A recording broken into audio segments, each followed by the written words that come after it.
Antes de entrar nos temas que me trouxeram ao plenário, eu gostaria de, dando uma satisfação ao bom público que nos acompanha pela TV Senado e pela Rádio Senado, que as lideranças do PSDB querem porque querem dizer que a Petrobras está falindo.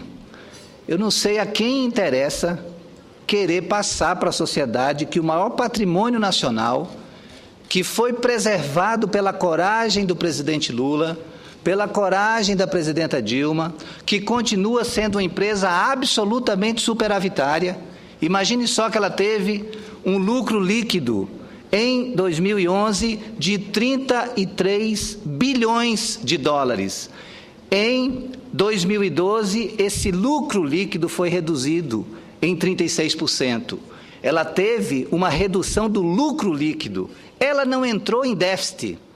Ela não está em declínio, como acabou de dizer aqui o senador Álvaro Dias. Nós temos uma empresa que é um orgulho nacional, é o patrimônio nacional de maior vulto e que tem uma grande contribuição, inclusive, para a estabilização da nossa economia.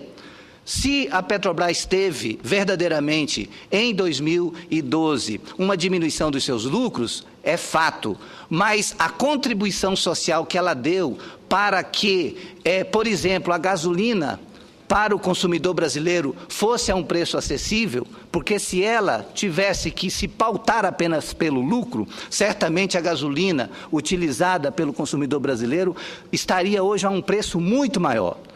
Ademais, todo mundo sabe dos investimentos que a Petrobras está fazendo na expansão dos seus poços, na expansão das suas refinarias, e tudo isso vai fazer com que esse lucro que diminuiu em 2012, talvez em 2013, ou 2014, ou 2015, volte a se apresentar com a mesma saúde financeira que tinha nos anos anteriores.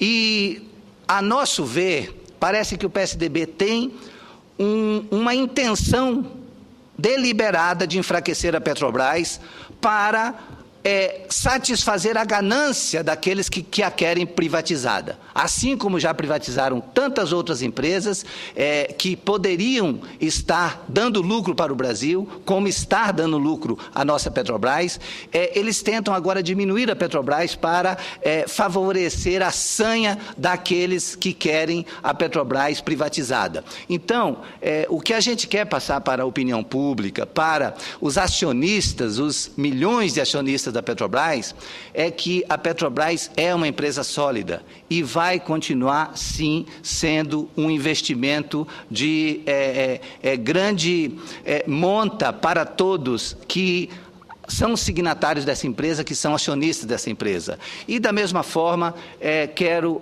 reafirmar aqui a minha total confiança de que a presidenta Dilma, a presidente da Petrobras, Graça Foster, estão absolutamente atentos a tudo que vem acontecendo. Se a presidenta Graça Foster deu uma entrevista sincera, mostrando que estava passando por um momento de turbulência, mas que está buscando os caminhos para a superação, ela tem que ser elogiada por isso, e não ser atacada, ter a empresa permanentemente atacada, como se a Petrobras estivesse à beira da falência. Isso não está acontecendo.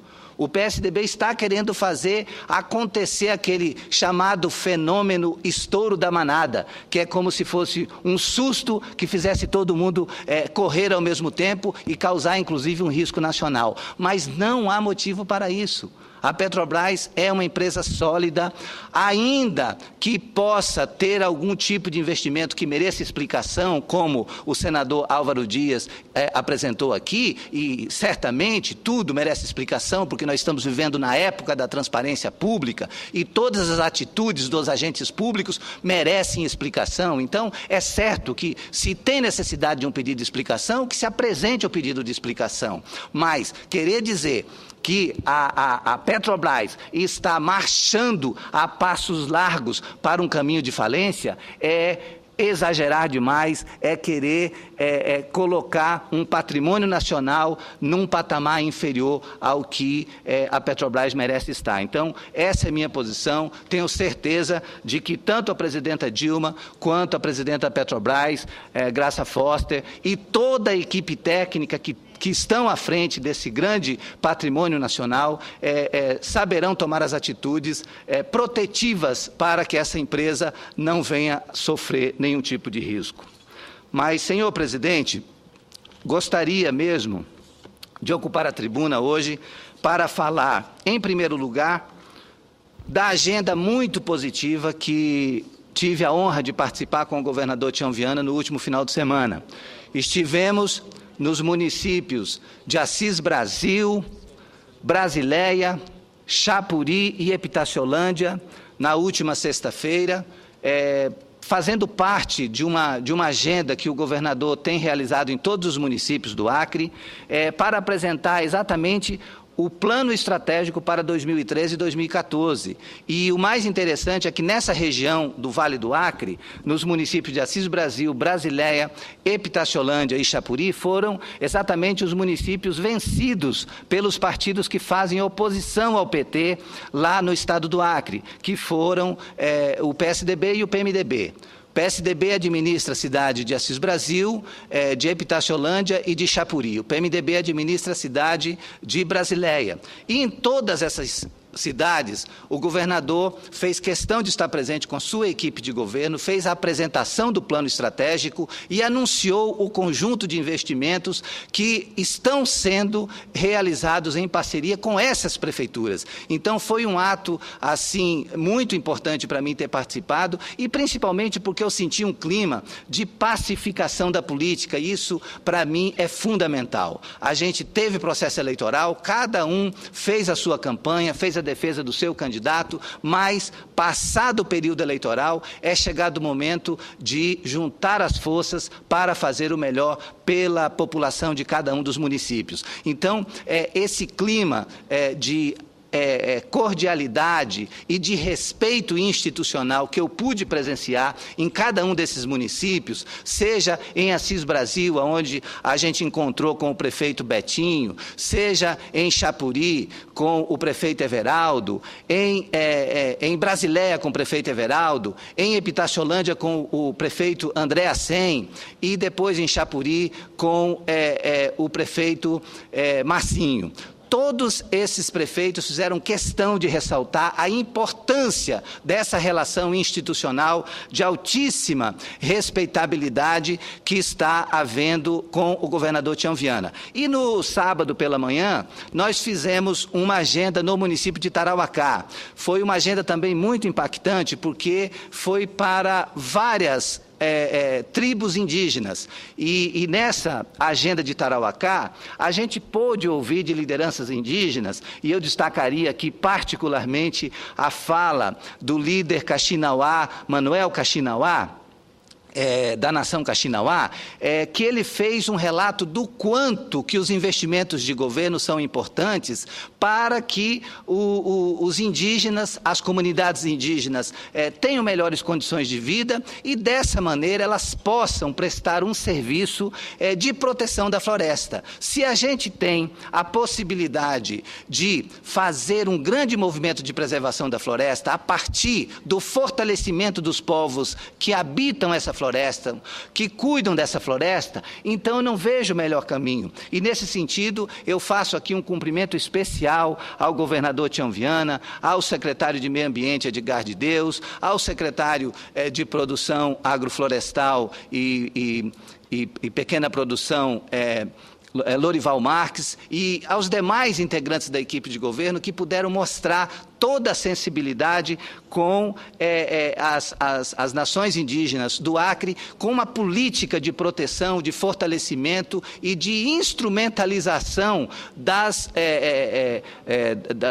comunidades, no sentido de dotar essas comunidades das condições para que elas produzam, para que elas melhorem, inclusive, a sua capacidade de produção de gêneros alimentícios. Imagine só que uma comunidade indígena indígena à beira do rio, quando tem a escassez de peixe, essa comunidade está correndo risco de ficar sem seguridade alimentar. Então, a ação, a política de governo presente nessas aldeias permite a construção de açudes, permite a implantação de piscicultura nas aldeias, e isso vai dar uma certa garantia, uma segurança alimentar para essas comunidades. Então, eu termino essa primeira fase desse meu pronunciamento falando do quanto foi impactante para mim poder estar presente e sentir o quanto as ações de governo, elas vão ganhando maturidade. Elas começaram com Jorge Viana, tivemos 8 anos de gestão do Jorge Viana, depois teve a sequência com o governador Binho, e agora com o governador Tião Viana, a gente tem a sequência. E o relato que a gente ouviu do Manuel Kaxinawa é um relato muito preciso. Se não tivesse havido essa ação de governo ao longo desses 14 anos, certamente muitas dessas aldeias já teriam sido desfiguradas, já teriam se transferido para as cidades, e certamente a desaculturação e a perda de características essenciais seria algo muito prejudicial a essas aldeias. Então, eu registro aqui essa agenda como sendo uma agenda de altíssimo impacto para a gente, e cumprimento aqui o governador Tião Viana pelo sucesso de como ele está conduzindo o governo, e principalmente pela forma democrática, republicana e respeitosa que ele tem tratado a todos os prefeitos, seja os prefeitos do PT ou dos partidos aliados, seja os prefeitos dos partidos que fazem oposição ao governo do Estado do Acre. Agora, senhora presidenta Ana Amélia, eu continuo fazendo essa última fase do meu pronunciamento, porque essa semana começa a Semana da Mulher, de comemoração do Dia Internacional da Mulher, e é fundamental que a gente faça alguns registros. Eu começo hoje, nesta segunda-feira, ao longo da semana, venho certamente me pronunciar outras vezes sobre esse assunto, trazendo mais alguns elementos, e ao mesmo tempo já quero anunciar que no nosso site a gente está aderindo a uma campanha nacional chamada Compromisso e Atitude, que tem todo um conjunto de conteúdos voltado para a questão da mulher, e ao longo do mês de março a gente vai estar alimentando esse conteúdo, esse site, justamente para que as pessoas tenham o máximo possível de informações a respeito da problemática da questão da mulher. Ocupo a tribuna hoje para destacar o início da semana em que iremos comemorar o Dia Internacional da Mulher, no próximo dia 8, e para fazer um reconhecimento ao trabalho de todos os ministérios, e particularmente ao trabalho da Secretaria de Políticas para as Mulheres da Presidência da República, que este ano completa 10 anos de existência. Faço este reconhecimento pelo trabalho essencial, visível e eficiente prestado nesses 10 anos em favor do fortalecimento de ações para a inclusão e cidadania das mulheres. No último domingo, dia 3, começou a ser veiculada em mídias eletrônicas, digitais e impressas a campanha da Secretaria de Políticas para as Mulheres da Presidência da República para a celebração dessa data especial. O slogan é: cada vez mais, o Brasil é feito também pelas mulheres. É uma abordagem extremamente realista e oportuna. Na construção civil, nas ciências, nas pequenas e grandes empresas, no campo e na cidade, dentro e fora de casa, as mulheres estão por toda parte e constroem um novo Brasil, um país mais forte, inclusivo e competitivo. Esse é o conceito da campanha. É inegável que a força feminina ganha destaque e projeção ano a ano no mercado de trabalho, na política, nas inúmeras oportunidades da vida social e econômica do país. O governo está atento a esse movimento e incentiva esse progresso. Neste ano de 2013, o governo da presidenta Dilma pretende incentivar ainda mais o empreendedorismo, os cursos de qualificação profissional e o financiamento de projetos voltados para as mulheres. A expectativa é que o Dia Internacional da Mulher seja marcado pelo anúncio por parte da presidenta Dilma, de ações de impacto para as mulheres. E são políticas que têm retorno certo. Hoje, por exemplo, das 349 mil operações realizadas pelo Programa Crescer, um programa do Banco do Brasil de microcrédito produtivo orientado, das 349 mil operações realizadas nesse programa pelo Banco do Brasil, 58% são realizadas para as mulheres. Agora, em março, o Banco do Brasil deverá lançar uma campanha de massa voltada para as mulheres empreendedoras. Também nos próximos dias, o Ministério da Pesca e Aquicultura deverá lançar um curso por meio do Programa Nacional de Acesso ao Ensino Técnico e Emprego, Pronatec, que vai formar 2.000 mulheres em aquicultura e pesca. A estimativa é que o Plano Safra da Pesca e da Aquicultura possa beneficiar 150 mil marisqueiras e pescadoras em todo o Brasil.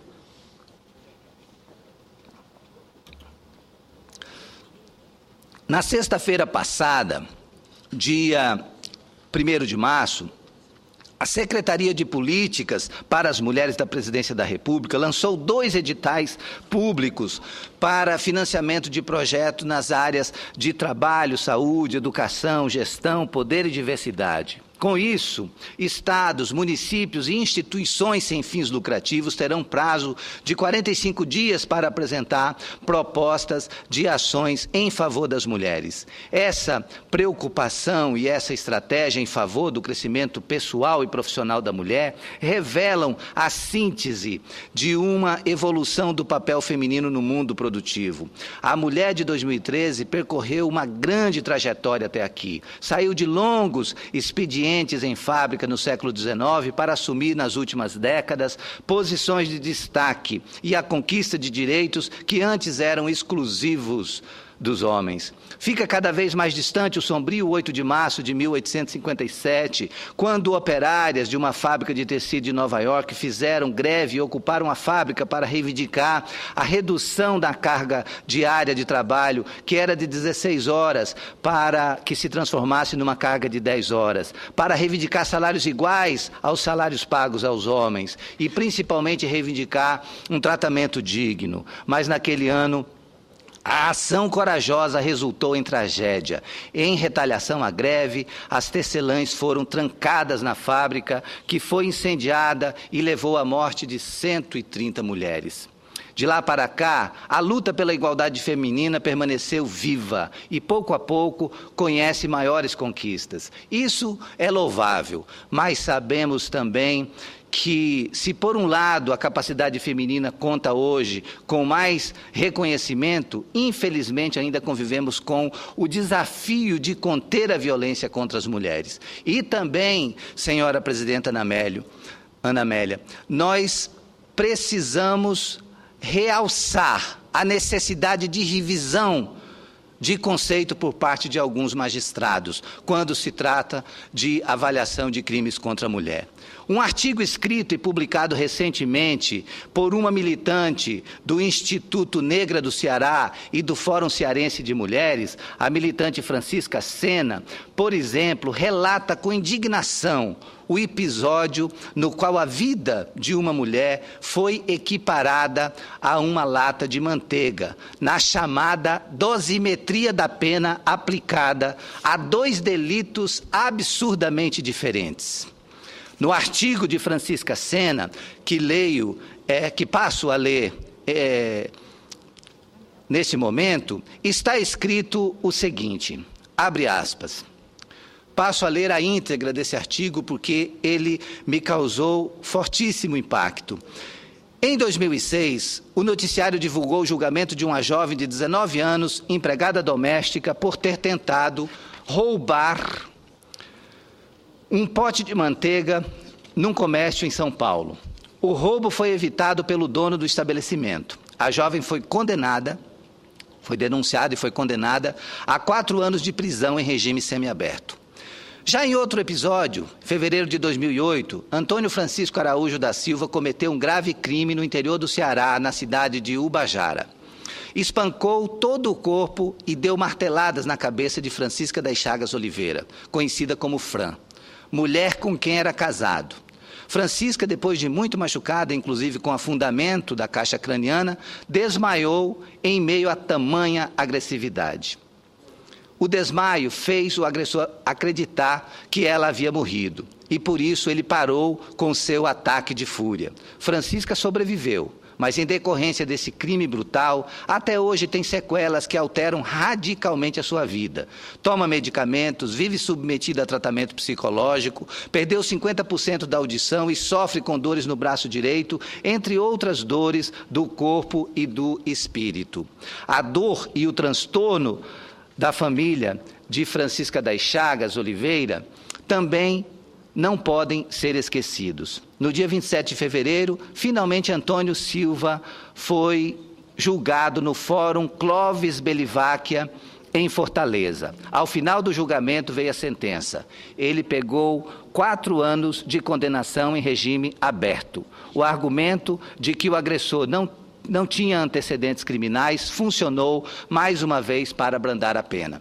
Veja que uma pessoa pegou 4 anos de regime semiaberto por ter tentado roubar uma lata de manteiga. E uma pessoa que agrediu absurdamente a sua mulher, inclusive com marteladas, pegou os mesmos 4 anos em regime aberto.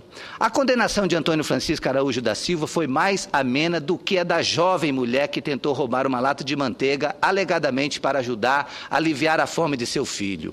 Isso nos faz concluir, diz o texto, que a vida de uma mulher em certos tribunais vale menos do que uma lata de manteiga. Como pode haver uma mesma punição para 2 casos tão díspares, quando o primeiro relaciona-se a uma possível violação de uma mercadoria e o outro caso tem relação com a violação efetiva da vida de uma mulher, questiona o artigo de Francisca Sena. Eu considero muito impactante destacar a existência, ainda neste século, de homens que acreditam ser proprietários da vida das suas mulheres, com quem se relacionam, das mulheres com quem se relacionam, que usam a violência contra as mulheres para impor suas vontades e estabelecer uma relação desigual, que acreditam ter o direito de diminuí-las, de maltratá-las e espancá-las e até de atentar ou mesmo conseguir matá-las. Por isso, defendo que cabe, especialmente nesta semana, a reflexão sobre nossa responsabilidade em descobrir as bases de uma sociedade na qual ainda possa existir tolerância, não importa com qual tipo de violência contra a mulher. E, ao mesmo tempo, exigir que a justiça brasileira não amenize os crimes de violência contra as mulheres sob nenhum tipo de argumento. Toda forma de violência contra as mulheres e toda forma de impunidade é motivo de indignação. E todo o trabalho desenvolvido em favor e pela proteção das mulheres tem que ser reconhecido e realçado. Por isso, presto o meu reconhecimento às ações desenvolvidas pelas mulheres e para as mulheres pelo governo nesta última década. Temos muito a fazer, mas reconhecemos que muito tem sido feito. E temos hoje uma rede de atendimento às mulheres em situação de violência que está em constante aplicação. Atualmente, são 220 centros especializados de atendimento à mulher, 72 casas-abrigo, 92 juizados, varas especializadas de violência doméstica, 29 núcleos especializados do Ministério Público, 59 núcleos especializados da Defensoria Pública e 501 delegacias especializadas no atendimento à mulher. A implementação da Lei Maria da Penha, em vigor desde agosto de 2006, é uma resposta real à violência doméstica contra a mulher. E é nesse sentido que se exige compromisso e atitude, tanto das pessoas agredidas que devem denunciar, quanto das autoridades na hora de fazer o julgamento. É preciso também compromisso e atitude para com a Lei Maria da Penha, para que ela tenha efetivamente os seus efeitos aplicados. Nesses últimos 10 anos, quando a igualdade de gênero foi incorporada nas políticas públicas brasileiras e com a criação da Secretaria de Política para as Mulheres, tivemos realmente grandes avanços. A partir do programa Pró-Equidade de Gênero e Raça, por exemplo, 80 empresas passaram a incorporar práticas de igualdade, de oportunidades e de tratamento para mulheres e homens, o que tem reflexos profundos no retrato social do país. Segundo a Pesquisa Nacional por Amostra de Domicílio de 2011, o trabalho doméstico mais básico deixou de ser a atividade que mais emprega mulheres. Em 2009, 17,1% das mulheres economicamente ativas eram trabalhadoras domésticas. Em 2011, isso diminuiu para 15,6%. Hoje, a atividade que mais emprega mulheres é o comércio, responsável pelo emprego de 17,6% de mulheres. Em segundo lugar estão as atividades de educação, saúde e serviços sociais, com 16,8%. Além disso, mais mulheres têm buscado implantar e gerir seus próprios negócios. O Programa de Trabalho e Empreendimento da Mulher é uma ferramenta importante para isso. Entre 2003 e 2008, foram emprestados 247 milhões a mulheres por meio de cerca de 35 mil contratos no Programa Nacional de Agricultura Familiar. A partir da obrigatoriedade da titulação conjunta da terra na reforma agrária, o índice de mulheres titulares de lotes de terra avançou de 24% para 55%. Por meio do Expresso Cidadã, a documentação da trabalhadora rural, foram emitidos mais de 1 milhão de documentos e 450 mil mulheres foram beneficiadas. Na área social, os direitos sociais e reprodutivos também foram contemplados com a implementação do Plano Nacional de Enfrentamento à Feminização da AIDS e outras doenças sexualmente transmissíveis. São ações como essas que contribuem dia a dia para colocar a vida e a qualidade de vida da mulher em seu lugar de destaque no desenvolvimento do país. E neste ano, com certeza, contaremos com mais instrumentos para lutar e para comemorar. E nesse sentido, senhora presidenta, agradeço muito a tolerância que Vossa Excelência teve comigo no que diz respeito ao tempo, mas realmente o tema era um tema da máxima importância e creio que ao longo dessa semana outros parlamentares, senadores e senadoras vão se pronunciar sobre essa Semana da Mulher, porque verdadeiramente nós temos que estabelecer um diálogo permanente no sentido de garantir direitos iguais, com total respeito às diferenças e, ao mesmo tempo, nós temos que dar o exemplo no sentido de fazer com que a política seja um espaço também de total equilíbrio de gênero. E, nesse sentido, o Partido dos Trabalhadores defende na reforma política que haja equilíbrio de gênero também na formação das chapas, sejam proporcionais. Na discussão das chapas majoritárias é um pouco mais complicado, mas mesmo nas chapas proporcionais que fazem a representação nacional, é muito importante que a gente estabeleça algum tipo de equilíbrio para ter maior participação da mulher. Muito obrigado pela atenção e voltamos a esse tema ao longo da semana para fazer esse debate que é muito importante para o fortalecimento da mulher brasileira, que tem ajudado tanto para o progresso do nosso país e particularmente nesse período em que temos mulheres nos tribunais superiores e temos uma mulher na presidência da República. Muito obrigado.